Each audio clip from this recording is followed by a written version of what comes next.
Antes de começar esse vídeo, eu quero dar o parabéns a todos os vascaínos que estão se associando no Vasco essa semana, estão fazendo parte dessa onda Cruz Maltina, estão derrubando o site do Vasco, aí tamanha a procura pela associação. Isso aí, dá muita motivação pra gente continuar aqui, acreditar no Vasco. É isso aí, a torcida do Vasco é isso, né? E se você não se associou ainda, tá esperando o quê? Tem a promoção da Black Friday essa semana. Os planos de sócio estão pela metade do preço. Você vai conseguir se associar aí pagando metade do preço por 6 meses. Acho difícil de no futuro ter uma promoção melhor do que essa. Então vai lá em sociogigante.com e já se associa logo. Porque não se enganem, amigos. O Vasco só é Vasco por causa da sua torcida. E é só a sua torcida que vai fazer o Vasco voltar a ser Vasco. E bora pro vídeo agora.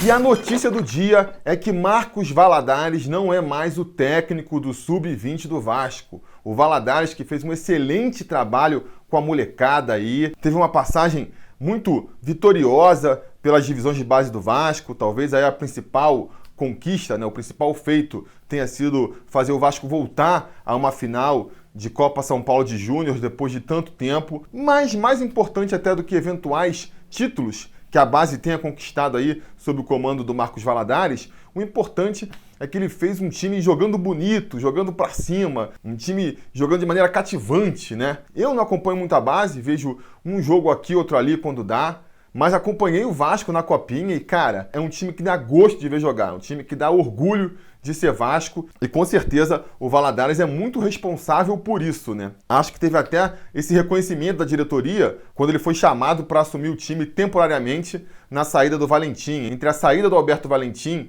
e a chegada do Luxemburgo, foi o Marcos Valadares que comandou a equipe, em vez do Ramon, né?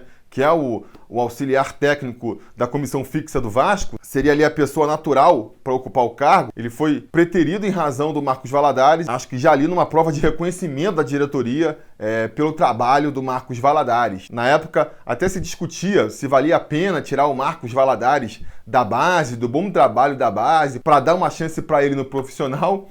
E aí, o que aconteceu? A gente perdeu o Marcos Valadares, não tem nem ele na base, nem no profissional. Isso porque ele está indo para o Atlético Mineiro, recebeu uma proposta do Atlético Mineiro para comandar o time da base lá. O Carlos Brasil, ele já veio até a público comentar sobre isso, falou que o Marcos recebeu uma proposta, ele tem família em Belo Horizonte, então ele nem abriu possibilidade para uma contraproposta, já aceitou. E o Vasco teve então aí que procurar um substituto, né? Acabou fechando aí com Alexandre Gracelli. Vamos desejar aqui toda a sorte do mundo para o Alexandre. Tomara que ele mantenha aí o bom trabalho do Marcos Valadares. E é esse o principal comentário que eu quero deixar aqui, né? É importante que o Vasco não fique dependente de pessoas, de indivíduos, para dar certo ou para dar errado. Vi muita gente lamentando a saída do Marcos Valadares, e é de se lamentar mesmo, é sempre ruim perder grandes profissionais, mas vi também muita gente se perguntando se o trabalho na base vai continuar sendo tão bom, tão eficiente com a saída dele, e eu acho que tem que continuar. É importante que o Vasco monte uma estrutura que seja capaz de não se abalar, mesmo perdendo peças ocasionais, porque isso é do mercado. O cara fez um bom trabalho no Vasco, ele vai se destacar, ele vai receber propostas de outros clubes e é natural que o Vasco não consiga segurar todo mundo. Então, você já tem que pensar num organograma, num fluxograma ali, em que se você perde uma peça aqui, ela consiga ser substituída. Já faça um trabalho de treinamento e de preparação de futuros quadros para que isso aí não abale o trabalho do Vasco, porque, repito, o Vasco não pode ser menor do que nenhum indivíduo, né? Então, saiu o Marcos Valadares, a torcida que fica é para que o Alexandre Gracelli entre numa estrutura que já facilite tudo para que ele consiga manter o bom trabalho ali. Da mesma maneira que se um dia o Carlos Brasil, que é o coordenador aí das divisões de base, sair, já tem que estar sendo preparado algum substituto. De repente você bota ali um assistente junto com um cara que já vai aprendendo, já vai pegando as manhas,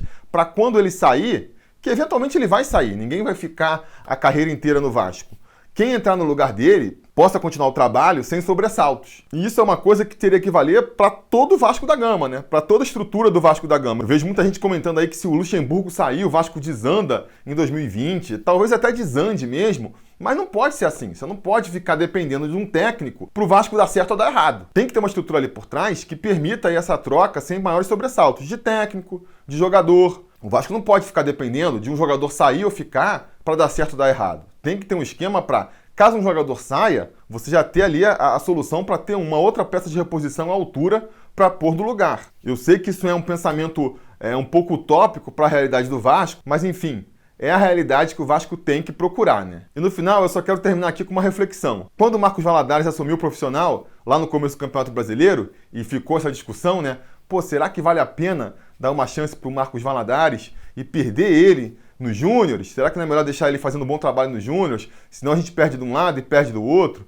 Pois bem, agora o Marcos Valadares não é mais das divisões de base do Vasco, né? Então no futuro, quando o Luxemburgo eventualmente sair do Vasco, que um dia ele vai acontecer, já pode ser uma possibilidade. A gente traz o Marcos Valadares de volta para o Vasco, tira ele do Galo, dessa vez dando uma oportunidade no time profissional. Por que não? Acho que realmente assim, os poucos jogos que ele fez com o time principal não deixaram uma boa impressão, mas por tudo que ele fez na base ali, eu acho que isso credencia ele sim a ser um grande técnico do futebol brasileiro no futuro. Talvez precise só de mais tempo de trabalho, uma estrutura que dê mais suporte, mas eu acho sim que o Marcos Valadares pode ser um grande técnico aí dos profissionais, né? Porque um grande técnico da base ele já é, mas eu acho que ele pode ser um grande técnico aí do futebol brasileiro no futuro. Enfim, boa sorte para o Marcos Valadares aí no Galo e fica a torcida aqui para que os nossos caminhos do Vasco e do Marcos Valadares voltem aí a se cruzar.